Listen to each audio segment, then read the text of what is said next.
오늘 이장호 감독님을 이 자리에 모셨습니다. 이 감독님 안녕하시죠? 안녕하세요. 예, 나는 이렇게 이 감독님 뵈면 네. 우리 학교가 고등학교 시절에 네. 동창이라서 이거 대선배님이셨는데 아니, 그래도- 제가 지금 자꾸 님짤 붙이니까 제가 몸둘 바를 여기 모르겠습니다. 나오면 감독님은 감독님이시죠. 그래서 우리가 이 감독님하고 우리 사이가 꼭 교복 입었을 때 내 사이처럼 그렇게 친근하게 느껴지는데 그 별들의 고향 이야기를 좀 어떻게 해서 제작하게 됐어요? 이제 친구가 최인호였거든요. 예. 원작자가 친구였는데 신문 소설로 나갈 때부터 그래요. 이게 뭐 대단한 인기였잖아요. 말하자면 직장에도 나오면은 다 경아라는 여주인공 그렇죠. 이야기로 다 꽃피울 때인데 네. 뭐 제가 막 이제 이런 기회가 내가 영화를 데뷔할 수 있는 기회가 아닌가. 근데 참 조감독 시절이니까 엄두가 나질 않았어요. 근데 그래요.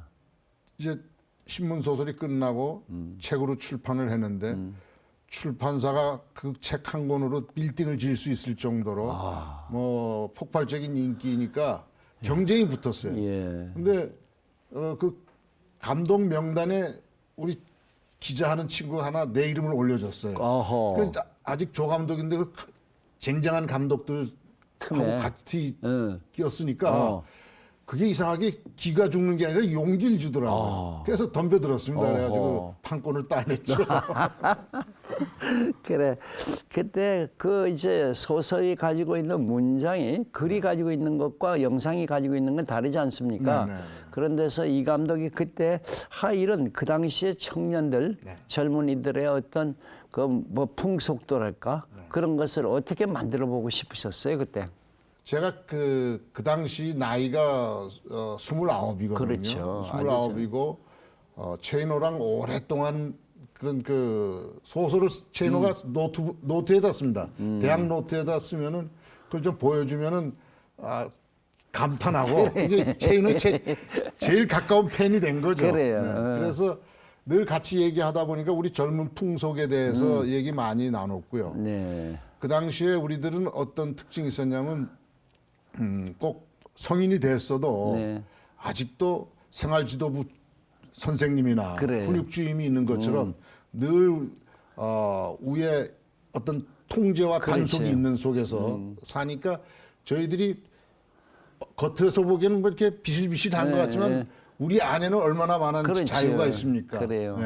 이게 그 한글 첫 세대의 인셈이고 예. 또 팝문화라는 것이 본격적으로 그렇죠. 태어나면서부터 팝문화에 익숙하고 또 그것을 우리 걸로 바꾸려는 그런 첫 세대거든요. 그래요. 예, 그 젊은 풍속을 그대로 영화에 보여줬는데 이게 체감된 걸 모두 그대로 영화에 표현되는데 그래.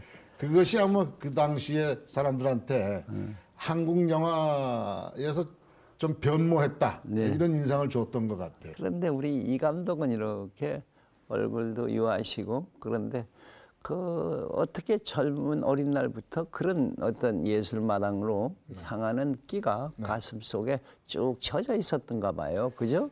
저희 아버지가 저한테 그런 일종의 세뇌라 그럴까요? 아버지의 어떤 그 성품 때문이었는데 저는 어렸을 때 뭐 그림을 좀 그리잖아요. 그럼 아버지가 야, 이놈 그림 잘 그린다. 넌 꼭 예술가 될 거다 그랬어요. 그럼 뭐 어른들 앞에서 노래를 하면은 너는 틀림없이 예술가 된다고 그러니까 예술이 뭔지 모를 때인데도 뭐 평강공주처럼 나는 이 다음에 예술가 될 거다. 이렇게 했죠. 그래서 자꾸 그런 길로 들어간 것 같아요. 그래요. 네, 쇠뇌당한 거죠, 아버님. 그래서 신상옥 감독과는 어떻게 만나셨어요? 그래? 신상옥 감독님 만난 것도 저희 아버지가 제가 하도 공부를 못하니까 이게 쓸모없는 인간 만들려면은 지 취미에 맞게 해줘야 된다 그래가지고 신상옥 감독님한테 이제 데려갔어요. 근데 저는 영화를 그때 잘 모를 때라 아마 감독님이 날 보면은 배우 시키지 않을까 그런 생각을 했어요. 예. 그 아버지하고 같이 이제 신필름에 가서 신 감독님 만났는데 잔뜩 기대하고 가는데 신 감독님이 저를 이렇게 거들떠보지도 않아요. 그냥 흘낏 보더니 그다음에 아버지하고 그렇게 말씀을 많이 하시다가 마지막에 아주 귀찮은 듯이 너 영화판에서 뭐 하고 싶냐 그래요. 그래서 그때 제가 얼핏 이 자존심 상한 상태인데 이 사람이 내 얼굴 보고 영화 배우 안 시키는구나. 그러니까 거기서 영화 배우 하겠다 그러면 좀 수치스럽더라고요. 그래서 저 연출이 뭔지도 모르는데 저 연출하고 있습니다. 그래가지고 그 고생이 시작된 거죠. 그랬었구나. 그 그간 이제 감독 하시다가 어디 학교로 가셨어요, 그래? 그 제작 자유화되면서요. 예. 본격적으로 이제 그럼 나도 영화 제작해서 돈 좀 벌어보자. 그리고 예, 뭐 집 은행에 저당 잡히고 뭐 그렇게 해서 영화를 만들다가 보니까요. 제작 자유화가 돈 버는 자유가 아니고 망하는 자유 중에 하나가 됐어요. 그래서 그러셨구나.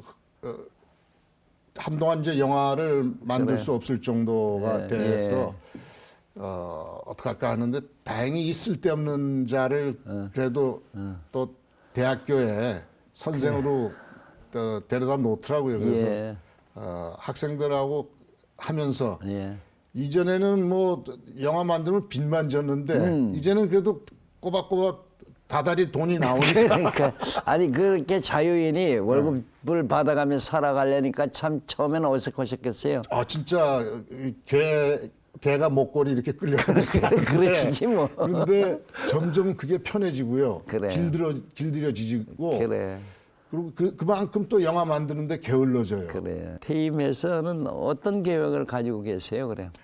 제가 또 제 선생님이신 그 신상옥 감독님의 기념사업회, 기념사업회를 맡고 있어서 그 저희 기념사업회에서 개간지를 만드는 거, 영화 감독이라는 타이틀로 개간지를 만들고요. 그 개간지 만드는 일, 또 4주기를 기념하는 그 세미나 준비를 하고 있고 그런 일 하면서 프로덕션에서는 또 연극 기획, 뮤지컬 기획하고 있고요. 이제 무대에 또 뜻이 있다는 말은 무대에서는 또 뭐 하시고 싶으신 거예요, 그러니까? 저도 그 무대는 저 연출을 해본 경험이 창작 오페라를 두 작품을 했어요. 했어요. 첫 번에 이제 그 구상 선생의 저 황진이를 뮤지컬 저 오페라로 만들어가지고 이영조 선생이 작곡을 맡았는데. 그거는 굉장히 그때 그 1999년, 2000년, 뭐 2001년, 2002년까지 기회가 좋아가지고요. 중국, 일본, 미국까지 다 공연을 했었습니다. 그렇습니까? 그때 이제 영화와 달라서 또 무대에서 그 살아있는 공연을 한다는 것은 또 다른 재미가 있구나. 영화는 한편 레디 뭐 액션 뭐 해가지고 찍어 놓으면은 더 이상 고치지 못하지 않습니까? 그냥 역사에 그냥 남아 있는데 무대 공연은 살아 있어서 계속 진화가 돼요. 고치고. 그래서 그런 매력이 있어서 이거 손 떼기 힘들다라는 생각을 하고 있고. 이제 작년에 이제 내 잔이 넘치나이다라는 오페라를 또 하나 했고요. 그래요. 사실 우리가 그 뮤지컬도 그렇습니다, 그죠? 자꾸 고쳐가면서도 이제 자꾸 변형시켜가고. 그렇게 박자도 늦춰가고 음악도 바꾸고 푸치니 살아있던 시절에 했던 그게 또 계속 살아가지고요. 그렇다고 그래서 그거하고 똑같은 건 아니고 똑같지 않죠. 변화하죠. 시대에 따라서 또 환경에 따라서 변화하고 호소하는 방향도 다르고 그런 참 뮤지컬이 그런 예술 양식으로서는 참 즐거운 것이다 하는 생각을 또 하나의 매력입니다. 영화 말고의 또 하나의 매력이죠. 그래요. 자, 이제 이 영화도 또 한번 계획은 있으시다고요? 네네. 뭐 그동안에 이렇게 작품을 안 한 것 동안에 제가 그 반성도 많이 하고요. 그러니까 내가 만들었던 영화들에 대해서 문제가 있었다. 네. 이것은 세상 사람들에게 영혼을 해치는 좀 죽음을 권하는 그렇죠. 작품밖에 안 된다라는 생각이 들었고요. 그럼 그 반대가 뭐냐? 그러니까 사람에게 영혼을 살리는 그런 구원의 영화를 그렇죠. 이제는 만들어야 되지 않냐? 그래야지 이 세상에 태어난 값어치를 하는 거 아니냐? 그래요. 그런 변화가 그게 하루 아침에 이렇게 변하는 게 아니고 얻어맞고 서서히. 단련받고 뭐 해가지고 한 15년 된 사이에 변화가 왔던 것 같습니다. 그러셨구나. 그래서 그런 내용에 걸맞는 영화를 지금 기획하고 있습니다. 그래 사실 우리 사회 안에서 네. 언제든지 폭력하고 네. 언제든지 죽음과 네, 그 네. 어떤 복수와 네. 그다음에 원망에 대한 해결 네, 이런 것에 매달려 살 것이 아니라 네, 네. 우리가 어떻게 하면 좀 구원의 길로 네. 안 그러면 화해의 길로 네. 좀 더 나아가서는 용서의 길로 네, 갈 수 있는 그런 영화도 이제 아름다운 용서와 그렇습니다. 어떤 이런 정말 혼이 살아나는 구원의 역사를 네. 만들어내는 그런 영화도 우리가 꼭 있어야 되지 않을까 이렇게 아니, 교수님은 생각합니다. 그냥 금방 이렇게 말씀을 해주시니까 예. 너무 좋습니다. 그래요? 제가 하고 싶은 말씀도 지금 다 아니. 도와주셔가지고. 아니, 예. 아닌데. 그런데 이제 우리 본질로 가십시다. 오늘 고백 대상으로 삼은 건 사실은 아들에 관한 사연인데 네, 네. 어떤 사연이 있게 한번 들어보시겠습니다. 네. 먼저 이제 화면을 보시고 우리 이야기를 나누죠.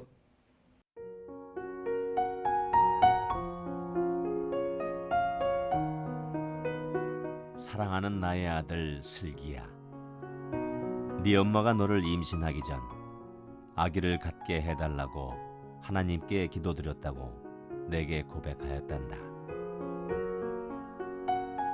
그리하여 기적처럼 너를 임신했고 난 51세가 되던 그날 눈물겹게 너를 처음 만나게 된 것이다. 우리는 너를 볼 때마다 너무 기쁘고 즐겁고 행복했다. 그것으로 우리는 너를 중심으로 살 수밖에 없었다. 그에 대답하듯 너는 너무도 반듯한 아이로 자라주었다. 그러나 네가 커가던 어느 때부터 난 두렵기 시작했다. 내가 너무 기쁘기만 하면 아들인 너의 교육을 망칠 수도 있다는 생각 때문이었다. 아빠에겐 죽어도 꼭 이루어야만 하는 것이 있다. 그것은 내 사랑하는 아들에게 크리스천의 영혼을 물려줘야 하는 사명, 바로 그것이다. 그런데 이 못난 아빠는 그렇게 갈망하면서도 건망증과 어색함으로 가족을 리드하지 못하고 책임감 없이 살아왔다. 이젠 정말 그게 무섭다. 그래서 난 순교자가 될 시대, 운명도 아닌 때에 순교자의 삶을 체험하기로 했으며 나의 자책감과 하느님에 대한 죄스러움 때문에 열흘간의 단식을 시작했다. 그것은 순교의 마음을 깨닫고 미리 죽음을 연습하며 너를 향한 유서를 남기기 위함이었다. 하나님께 진심으로 순종하는 한 가정의 가장으로 모범을 보이고 천국에 가고 싶다. 부디 슬기는 어떤 일이든 담대하게 맞서며 사랑하는 사람들에게 기쁨을 줄 수 있는 사람이 되길 바란다. 끝으로 슬기야, 이 세상에 내 아들로 태어나서 정말 고마워.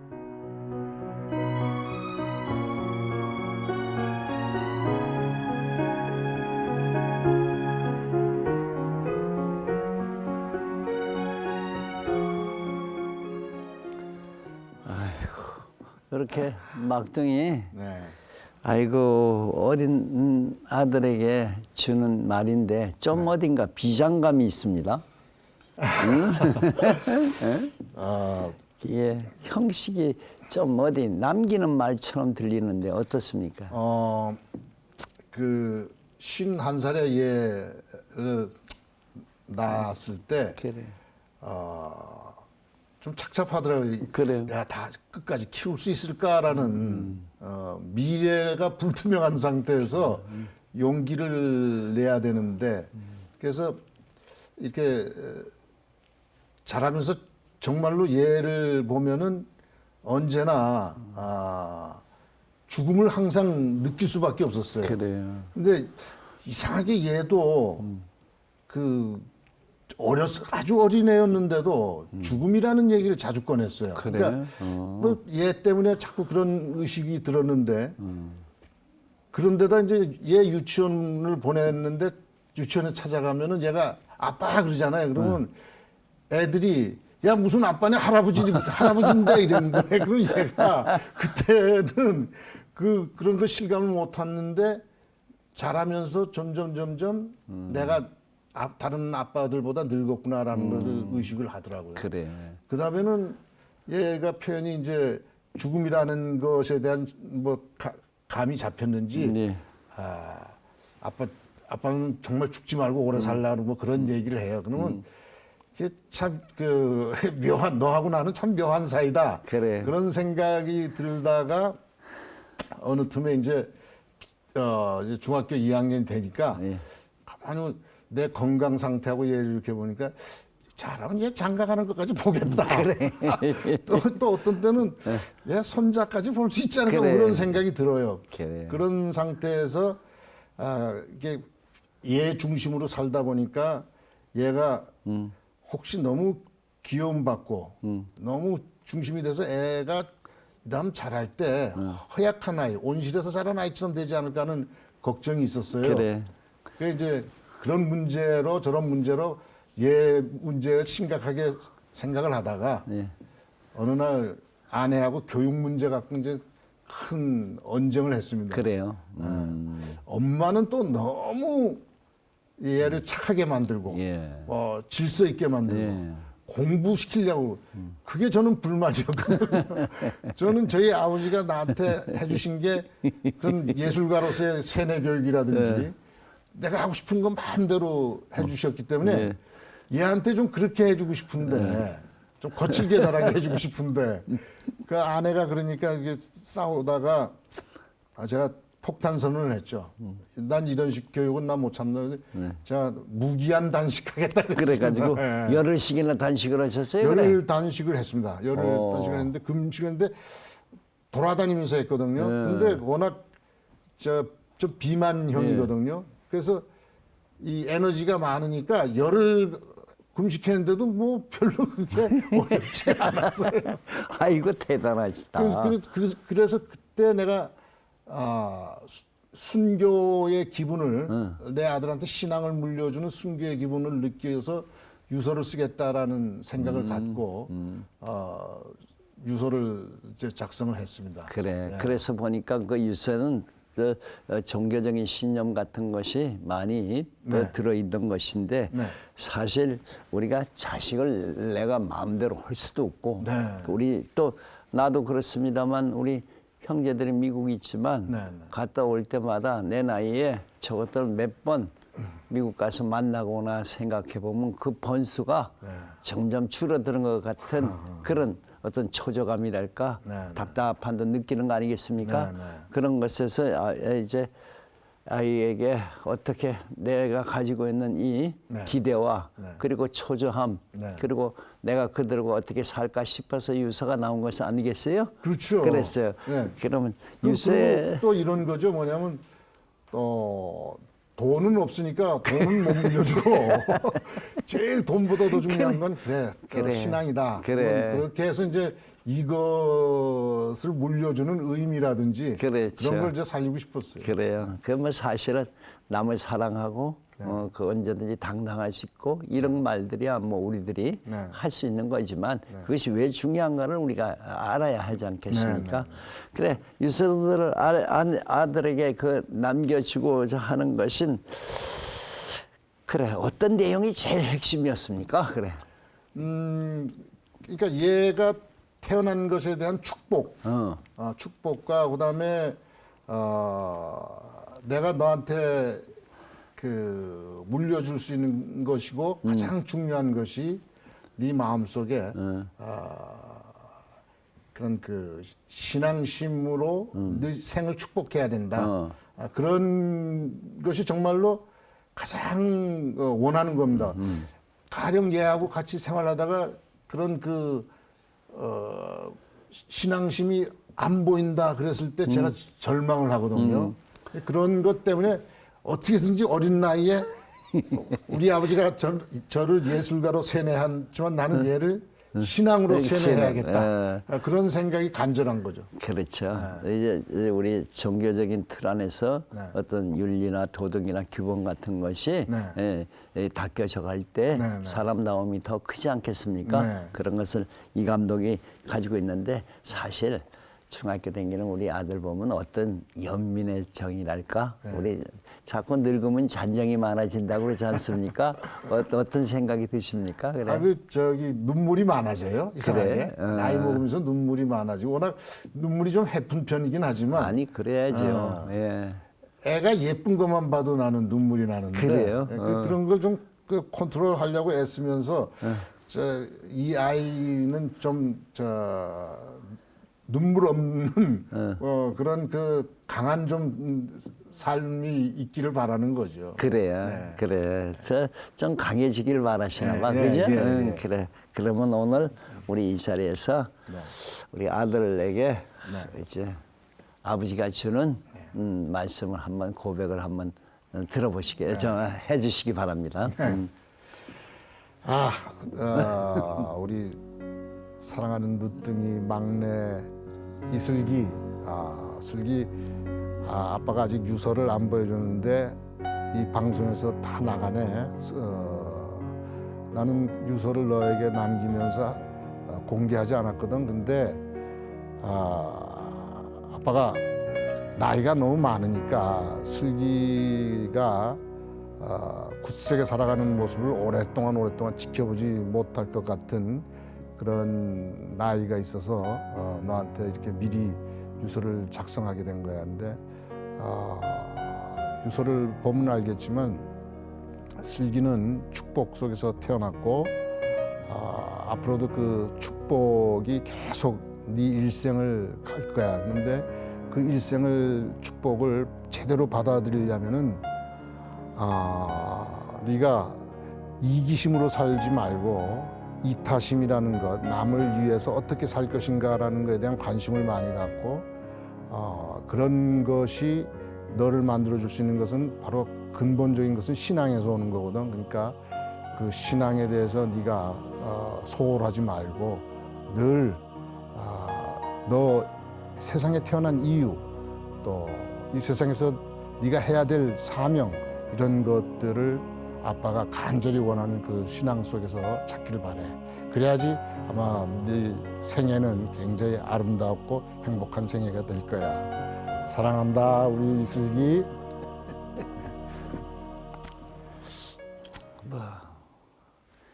아이고, 우리 이장호 감독님이 얘기하는 이슬기에게 보내는 지금 이 자리에서의 그 이야기가 그것이 비록 신앙이라는 울타리가 있더라도 그 항상 사랑하고 내가 떼어놓을 수 없는 자식에 대한 부모의 가장 간절한 소망이 아닌가 이렇게 생각이 됩니다. 그렇습니다. 우리가 아이가 어려서만 아니라 내가 두고 갈 내 자식들의 그 모습 속에서 내가 아버지가 이런 걸 보면 걱정하는 그런 근심의 이야기들이 우리들은 이런 고백을 통해서 우리가 서로 엉켜 사는 그런 그 행복을 다시 한번 찾는 길이 되었으면 합니다. 슬기가 튼튼할 겁니다. 이렇게 이야기하면서 우리 이 감독님 오늘 나와주셔서 감사합니다. 감사합니다. 사는 것이 우리가 한 가족으로 사는 것이 어떤 것이냐고 생각해 볼 때 서로 걱정해 주는 것 아니겠습니까? 우리 사회도 서로 상호 간에 서로의 아픔을 걱정하고 그 마음을 서로 전달하는 그 구겨지지 않고 전달될 수 있는 길이 중요한 것이라 생각합니다. 오늘 우리 청춘 젊은이들의 우상을 그렸던 이장호 감독님이 이제 다시 어떻게 화해하고 또 구원받고 이런 새로운 사회에 대한 열망을 통해서 이슬기라는 아들에게 보낸 고백은 바로 우리 가족에게 보내는 하나의 이야기라 생각하면서 우리 사회가 이런 융합의 길에 들어서야 되지 않을까 생각합니다. 오늘 이 시간 여기서 마치기로 하겠습니다. 안녕히 계십시오.